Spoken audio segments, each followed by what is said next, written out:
I love the way that Luke records the practical details and matter of factness of the missional movement of the apostles.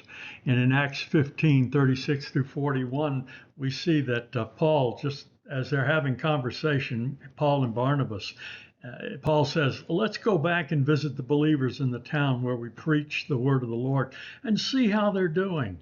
Isn't that something that's just going on all the time in ministry? Want to see how people are doing, people that we've invested our lives in, people that we've nurtured, people that we've tried to help grow. Barnabas wanted to take John, who's also called Mark, with them, but Paul didn't think it was wise to take him because he had deserted them in Pamphylia and not continued with them in the work. There was something that was lacking in Mark's maturity. This is the Mark who would grow up, write the Gospel of Mark, and eventually be very useful to Paul. But at this point, Paul doesn't have the patience for that or doesn't feel that it's wise. Barnabas has the patience, same patience he exercised with Saul, who now we're calling Paul because they're in the Greek context. So they had a sharp disagreement and they parted company.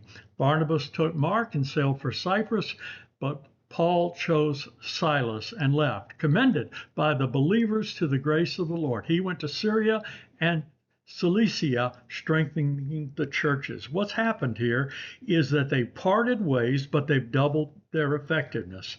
Nowhere does it say that because of their sharp disagreement that they were angry with each other or broke fellowship. They just could not agree which one was going in the will of the Lord. I would say both of them. God works with our personalities, with our relationships, with our circumstances.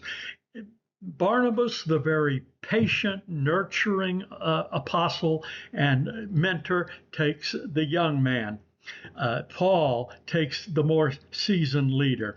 Luke ends up with Paul, so we start reading the book of Acts from Luke's perspective. We don't follow Barnabas anymore, but both were no doubt very effective.